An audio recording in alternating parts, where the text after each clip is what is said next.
Hi, welcome to the Farmer's Voice. This is a discussion panel of very good farmers from Canterbury, and tonight we're going to talk about the hot topic of water taxation. And joining us tonight, of course, we have on my right here Ian McKenzie, Mike Salverson and David Clark. Thanks for joining me, guys. Great to be a part of a water debate on one of the wettest nights in Canterbury. Thanks for giving up your time. Ian, I guess the first question is for you. And what effect does irrigation actually have on New Zealand's water quality? Well, I served on the Land and Water Forum for 4 years when I was in Wellington, and what's quite clear is that those areas where there's significant irrigation, 80% of New Zealand's irrigation is in Canterbury, 20% in Otago, the rest adds up to almost a negligible amount in total of the irrigation. It's not correlated at all to water quality issues. So the waterways and the lakes and the rivers that have got real water quality problems, a lot of those in the North Island, and a lot of it's related to silt and sedimentation, phosphate loading. Nitrates are an issue in the Canterbury Plains, but that's only a small part of the water quality problem in New Zealand. So I guess what I'm trying to point out is that targeting irrigation to fund restoring water quality issues around New Zealand seems like a particularly stupid way of going about getting one group of people to pay for somebody else's problem. There's no connection between Canterbury irrigators and water quality issues in the Manawatu River or the Waikato River or the Hutt River, which is now apparently just contaminated an aquifer under the Hutt River and is causing drinking problems for some of the Hutt residents. Now, as the devil's advocate, the media would have us believe that Canterbury is the worst place in the country because of the nitrates. And are we overstating the fact that it's a nitrate problem when realistically the country itself has many other issues? Well, the nitrates are a problem in Canterbury. You can't deny it. I'm not trying to deny that, but the answer is slightly nuanced. In Eifelton, Canterbury Regional Council have maps which show that we have the lowest groundwater nitrate contamination in the Canterbury region, and yet 4 miles up the road at Willoughby, they have some of the highest groundwater nitrate concentrations. And so it's not, the answer is it's not as simple as 1 and 1 equals 2. There's a whole lot of stuff going on. The Ashburton River has long been slated as having water quality issues, and most summers the people of Ashburton are told they shouldn't go swimming in the Ashburton River. Adrian Meredith, who's a freshwater scientist at ECAN, got a grant, I think it was $100,000 or $200,000 grant, to study the source of E. coli contamination in the Ashburton River. He started the project in January. Since January this year, he hasn't been able to find any E. coli in the Ashburton River because there's been too much water in the river, or whatever the source of the E. coli has disappeared. So, but if you listen to people in Wellington, or the Green Party, or the Labour Party, they'll tell you that the Ashburton River is one of the most polluted in New Zealand. You can actually drink the stuff if you drink it just above the Ashburton dump. Ian, so you're telling me that the way the politicians are portraying this, that they're going to target the irrigators when perhaps that's the solution isn't in Canterbury or the people that are irrigating? Well, I think it's quite obvious is that in this case David Parker and his mates have come up with a solution without actually understanding the nature of the problem in the first place. And so there's quite logically a disconnect.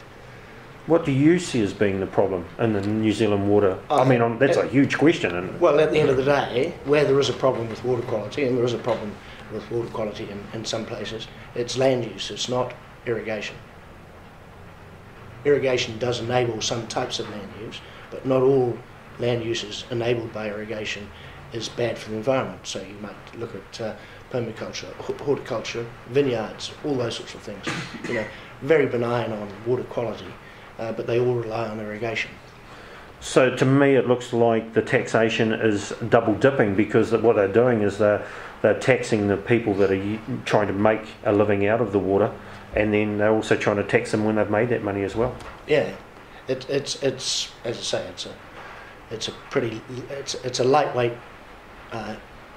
policy, probably designed to appeal to the hardcore green environmentalists who aren't interested in coming up with sensible solutions. They just want to smack the agricultural industry. And in this case, I think they really probably think they're targeting the dairy industry. But what they don't understand is that there's a whole lot of casualties about that. The seed industry, the horticultural industry, there's a whole lot of other industries, lamb fattening, those sorts of things, which to a large degree rely on irrigation, but will be wiped out way before you start making any inroads on the dairy industry. Thanks, Ian. I really appreciate your efforts there. We'll move now down to you, David. David, you're an arable farmer from up in the foothills, basically.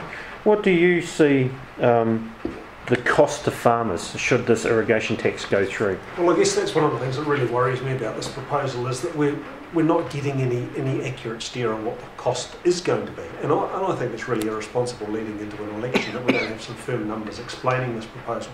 So in the last week we've heard every figure bandied from a $50 million tax through to a $500 million tax, and seems to be settling around somewhere around $100 million. Now, with about 40% of New Zealand's irrigated agriculture here in mid-Canterbury, 40% of that tax is going to be generated within this district. So that's going to have a massive impact on our town. So if I look at my own farming business, let's say at $100 million tax, my share of that at 2 cents a litre would end up being about $47,000 a year for my property. On top of the water costs that you already pay now? Absolutely. And the land tax in terms of the capital value of your land, absolutely, paid to regional district and the rates that I pay. So we pay about $150,000 a year in electricity charges. So if we had a bill of $46,000 or $47,000 a year, say, either two things have got to happen with our farming business. We either have to increase the value of the food products that we grow. So we're an arable food producer for the domestic market. So we would have to increase the sale price of the food that we sell. But let's say that's out of your control. Yeah, it is. That would be very, very hard for us to do. Yep.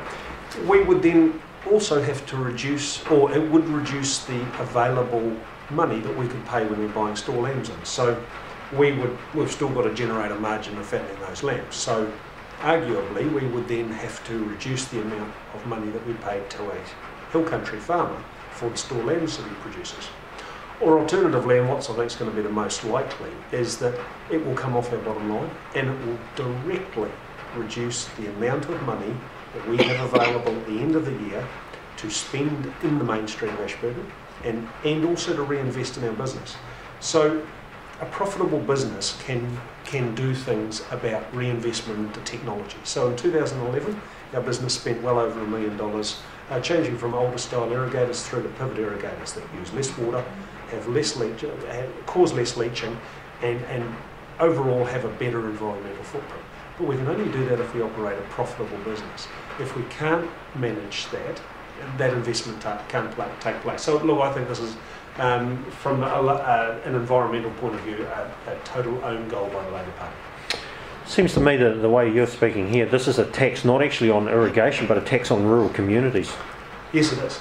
This will impact our rural communities. This will impact on the goods and services and the products that we can buy in the mainstream. The Labour Party's taking money out of our pocket and distributing it as they see fit, however that might be. And it's only Canterbury and parts of Otago's rural communities. This has no impact on almost anybody in the North Island or anybody on the West Coast or the greater part, Southland, wherever it rains freely. Well, it has no effect on them. I'll throw a suggestion out then that it's a short-term emotive policy to catch votes with a real problem for people that are trying to make a living. And I think it's probably aimed at the people of Christchurch, which is probably a gem that the Labour Party would like to capture at this election. And there are surveys which suggest that the rural-urban divide is the greatest in Canterbury between the people of Christchurch and the farmers in the Canterbury hinterland. And to me, I think one of the most pernicious parts about this proposal is that this increases the divide, because the people of Christchurch see this as some sort of a solution, but the farmers are saying, hey, we're not responsible for all the water quality issues in New Zealand, so raising the $100 million to pay for New Zealand's water quality issues just in Canterbury alone, that's a nasty way of going about it, and it destroys the collaboration and the cooperation and the debate that we're having in Canterbury, instigated by the Canterbury Mayoral Forum, through the Canterbury Water Management Strategy, which we've been working on and within for the last 10 years with zone committees and collaboration between environmentalists and wildlife people and farmers. So this policy that if Labor comes in, all the good work that's been done up till now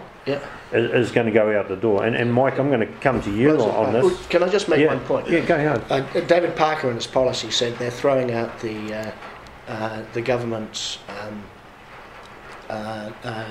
clean national policy statement. National policy statement for fresh water, and that is the template that Canterbury's been working to, and most regions have been working to. They're just going to throw it out because they think that some Environment Court judge made some more sensible comment about 10 years ago, and they think they're going to run with his recommendations rather than this template that all the regions in New Zealand have been working towards, and that just seems particularly arrogant. Yeah. Mike, you're not an irrigated farmer, but you're very adamant that irrigation is a good thing for the rural community that we're in, and you're here in support. Do you think this is a real arrogant, short-minded thing by the Labor Party to just throw all this good work that's been done over the last 10 years away? Yeah, well, I think it is really it's very short-term. It's partly because ECAN's not been elected in recent times, and suggesting that they haven't been responsible in doing what they were set to do by the national government, and they haven't taken a political stance at all. They've tried to get solutions to what were perceived as problems, and they've tried to get communities across Canterbury working together, and largely that succeeded. Of course, they haven't finished their work yet. The results haven't all shown yet. People are impatient, which is in some cases understandable. But the mechanisms are there now to make real progress on what's happening. And farm practices have changed hugely in the last 10 years. People are aware of, and it's just because people are far more aware of what the issues are. And it's just because we've learned. It's not that we just didn't know what the problems were 10 years ago. The technology and the measuring and everything has come into fore and gives us more data now. It has, and not only data, but just basic knowledge. Yep. And also ways of improving historical issues.